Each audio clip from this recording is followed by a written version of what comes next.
চাকরি প্রত্যাশী আমার ভাই ও বোনেরা, আশা করি আপনারা সকলে ভালো আছেন। আমিও ভালো আছি। সকলে অবগত আছেন, বাংলাদেশের নতুন সরকার কিন্তু গঠন হয়েছে। এখন এই যে নতুন যে সরকার গঠন হয়েছে, তারা চাকরি প্রত্যাশী যারা যারা চাকরির জন্য দৌড়দৌড়ি করতেছে, চাকরি হচ্ছে না, যারা চাকরি প্রত্যাশী রয়েছে তাদের জন্য কিন্তু একটা সুসংবাদ দিয়েছে যে সরকার প্রধান জনাব তারেক রহমান। সে কি বলছে তাই আজকের এই ভিডিওর মাধ্যমে আপনাদের মাঝে তুলে ধরবো, যে তার দিক নির্দেশনা কি এবং চাকরি প্রত্যাশী যারা রয়েছে তাদের নিয়ে সে কি প্ল্যানিং করছে। সে কিন্তু বলছে যে বাংলাদেশে যখন আসছে যে আই হ্যাভ এ প্ল্যান, আমি একটা প্ল্যান নিয়ে এসেছি। সে কি প্ল্যান করেছে সেই বিষয় নিয়ে আজকে কিন্তু আমরা এই ভিডিওতে আলাপ আলোচনা করব, এবং সামনে কি কি নিয়োগ আসতেছে, বড় বড় সার্কুলার আসতেছে, সেটা কি কি সার্কুলার আসতেছে এবং কোন জেলার প্রার্থীরা বেশি অগ্রাধিকার পাবে এবং কোন পদে বেশি সবচেয়ে বড় বড় নিয়োগগুলো আসবে, সেই বিষয় নিয়ে আলোচনা করব। আর একটা বিষয় হলো চলমান যে নিয়োগ রয়েছে সেই বিষয় নিয়ে কিন্তু আমরা আজকের এই ভিডিওতে আলোচনা করব। আমার একটু ঠান্ডা লাগছে ভাই, অবশ্যই একটু কথা বেজে যেতে পারে। আমার একটু জ্বর ঠান্ডা, তার জন্য আমি আগে দুঃখ প্রকাশ করতেছি। চাকরি, সে কিন্তু প্রথমে বলেছে চাকরি হবে যোগ্যতা ভিত্তিতে। জনাব তারেক রহমান, যে বর্তমানে প্রধানমন্ত্রী, সে প্রথমে বলে দিয়েছে চাকরি হবে যোগ্যতা ভিত্তিতে, কোনো প্রকার তদবির সুপারিশ এটা কিন্তু চলবে না। চাকরি হবে যোগ্যতার ভিত্তিতে, সেটা কিন্তু বলে দিয়েছে। আশা করি বিষয়টা বুঝতে পারছেন। পয়েন্ট নাম্বার 1, যারা আমার ইউটিউব চ্যানেলে নতুন তারা অবশ্যই আমার ইউটিউব চ্যানেলে সাবস্ক্রাইব করে রাখবেন এবং আপনাদের মূল্যবান মন্তব্য অবশ্যই আপনারা কিন্তু অবশ্যই প্রকাশ করবেন। এখন বিষয়টা হলো, আর যেহেতু বলছে সরকার প্রধান যে চাকরিটা হবে যোগ্যতার ভিত্তিতে, যাদের যতটুকু যোগ্যতা আছে সেভাবে চাকরিটা পাবে। আর একটা পয়েন্ট হলো, সে কিন্তু আরো বলছে যে কর্মসংস্থান বৃদ্ধি করবে। বিভিন্ন যে মেল কারখানা যে বন্ধ রয়েছে সেগুলো পুনরায় চালু করার জন্য কিন্তু নির্দেশনা দিয়ে দিয়েছে অলরেডি। তার মানে সেগুলো যদি চালু হয়, সেখানে কর্মকর্তা কর্মচারী সবগুলো কিন্তু প্রয়োজন হবে, সেই ক্ষেত্রে কিন্তু নিয়োগ আসবে। এক, তারপর জনশক্তি রপ্তানি, বিভিন্ন দেশে আমাদের যারা আমরা বেকার রয়েছি বা যারা আমরা চাকরি প্রত্যাশী রয়েছি, বিভিন্ন দেশে যেন জনশক্তি রপ্তানি করতে পারে সেদিকে তিনি খেয়াল করেছেন। আর কি কি বিষয় আরো বলছে তার আগে আমি একটু বলে দেই। আরো চলমান অনেকগুলো নিয়োগ প্রসেসিং চলে আসবে। অলরেডি কিন্তু বাংলাদেশ পুলিশে 10,000 কনস্টেবল কিন্তু নিয়োগ অলরেডি দিয়ে দিয়েছে। তার আগে আমি একটু বলে দেই, যারা আমার ভিডিওটা দেখতেছেন, চলমান অনেকগুলো সরকারি চাকরি নিয়োগ বিজ্ঞপ্তি রয়েছে। রোডস অ্যান্ড হাইওয়ে, মৎস্য অধিদপ্তর, শিল্প মন্ত্রণালয়, মাদ্রাসা বোর্ড ইত্যাদি ইত্যাদি ইত্যাদি ইত্যাদি বিভিন্ন কিন্তু নিয়োগ চলতেছে। এখন আপনারা যদি, যারা আমার ভিডিওটা দেখতেছেন, ঘরে বসে ত্রুটি মুক্ত, কম খরচে, ঝামেলা মুক্ত আবেদন করতে চান সরকারি চাকরিগুলা, স্ক্রিনের উপর যে হোয়াটসঅ্যাপ নাম্বার রয়েছে, ডিসক্রিপশন বক্সের নাম্বার রয়েছে, পিন্ড কমেন্টের নাম্বার রয়েছে, এই নাম্বারে আমার সাথে মেসেজ করতে পারেন, যোগাযোগ করতে পারেন। ঘরে বসে নিজ ঝামেলায় ত্রুটি মুক্ত আপনাদের কিন্তু আবেদনগুলা করে দেওয়া যাবে। যারা আবেদন করতে চাচ্ছেন তারা অবশ্যই যোগাযোগ করবেন, স্ক্রিনের উপরে নাম্বার রয়েছে।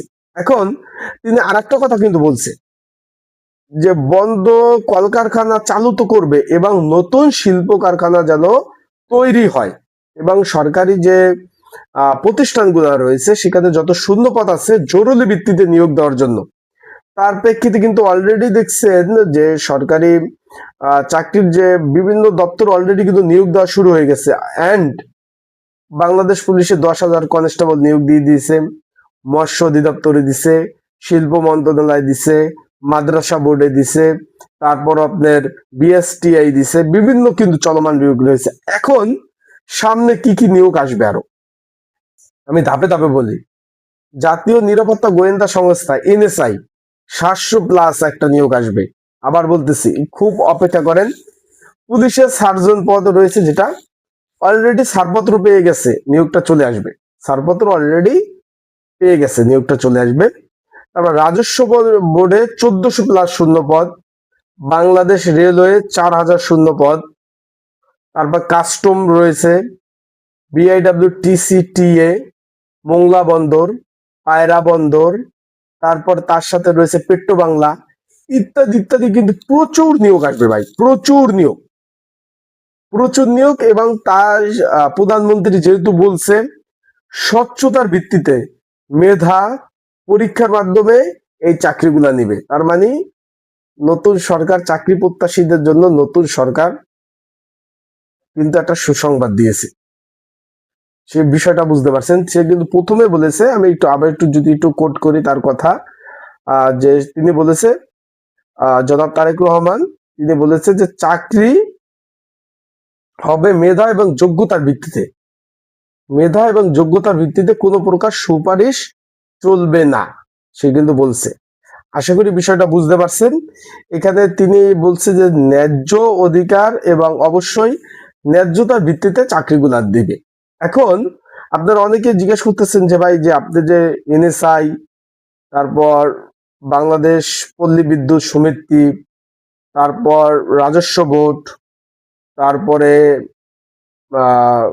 আরো বলছিলাম কোনটা কোনটা, বিআইডব্লিউটিসি, টিএ, মোংলা বন্দর, এইগুলা নিয়োগ বিষয় আমি বলতেছি ভাই। অলরেডি আমি কিন্তু ভিডিও আপলোড দিছি যে পুলিশে 10,000 কনস্টেবল সার্কুলার আসবে, ইনশাল্লাহ। আপডেট পাইছেন নাকি? যারা আমার ভিডিও দেখেন, আপডেট পেয়েছেন নাকি অবশ্যই জানাবেন। অবশ্যই পাইছেন। আমি যেটা সঠিক তথ্য, সঠিক আপডেট তথ্য আপনাদের মাঝে তুলে ধরাই আমার কাজ। বিষয়টা আশা করি আপনারা বুঝতে পারছেন। তাই যারা পরীক্ষার্থী রয়েছেন, যারা আবেদন করছেন বিভিন্ন পদে, সেই আরেকটা জিনিস সরকার থেকে নির্দেশনা অলরেডি দিয়ে দিয়েছে, যেগুলা পরীক্ষা অলরেডি হয়েছে সেগুলো রেজাল্ট তাড়াতাড়ি প্রকাশ করা। আর একটা হলো যে নিয়োগগুলো হয়ে গেছে, যে নিয়োগগুলো অলরেডি হয়ে গেছে সেগুলা যেন তাড়াতাড়ি পরীক্ষাগুলো নেওয়া। আর একটা বিষয় আপনাদের জন্য সুসংবাদ দিতে চাই, স্বাস্থ্য অধিদপ্তরে প্রায় 1 লক্ষ শূন্য পদে নিয়োগ হবে। যেহেতু সকলে জানেন যে সকল মেডিকেল কলেজে সম্পূর্ণ সংকট রয়েছে, ডক্টর, নার্স, ওয়ার্ড বয় থেকে শুরু করে অফিস সহক থেকে শুরু করে সকল ধরনের শূন্যপদ রয়েছে, সেখানে কিন্তু প্রচুর প্রচুর নিয়োগ আসবে। তাই আপনারা যারা পরীক্ষার্থী রয়েছেন, যারা আবেদন করছেন, তারা ভালোভাবে প্রিপারেশন নেন। আর যারা প্রত্যাশী রয়েছেন, ঈদের এই রোজার মধ্যে তো সার্কুলার আসবেই, আবারও বলতেছি, এই যে ঈদের পরে সার্কুলারে বন্যা বৈশা যাবে, বিষয়টা বুঝতে পারছেন। তাই আপনারা চোখ রাখবেন আমার ইউটিউব চ্যানেল, ফেসবুক পেজে। ফেসবুক পেজে আমি ভিডিও দেই না, আমার ইউটিউব চ্যানেলে চোখ রাখবেন।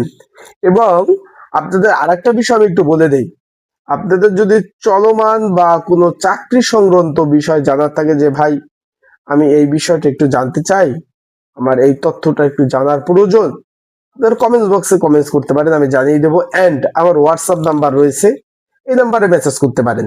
আর চলমান যত নিয়োগ আছে সরকারি চাকরি, নির্ঝামেলায় ত্রুটি মুক্ত একদম অল্প সময়ের মধ্যে আমি আবেদনগুলো আপনাদের করে দিই। যারা আমার কাছে আবেদন করছেন তারা অবশ্যই রিপ্লাই দিবেন যে কেমন সুযোগ সুবিধা আমার কাছ থেকে পেয়েছেন, এবং পড়াশোনার জন্য প্রিপারেশন প্রস্তুতিমূলক সাজেশনও কিন্তু আপনারা অবশ্যই পেয়ে যাবেন। আর একটা বিষয় আপনাদের আমি একটু বলে দেই, বাংলাদেশ সুপ্রিম কোর্ট সচিবালয় 715 পদে অলরেডি নিয়োগপত্র ছাড়পত্র হয়ে গেছে, নিয়োগের ছাড়পত্র হয়ে গেছে। রোজার মধ্যে অথবা ঈদের পরে নিয়োগ আসবে, রোজার মধ্যে আসার সম্ভাবনা রয়েছে। যেহেতু প্রধানমন্ত্রী বলছে জনাব তারেক রহমান, যে স্বচ্ছতার ভিত্তিতে এবং মেধার ভিত্তিতে নিয়োগগুলো হবে, সেই ক্ষেত্রে আপনারা পড়াশোনা চালিয়ে যান, ভালোভাবে প্রিপারেশন নেন, প্রিপারেশন ছাড়া গতি নাই।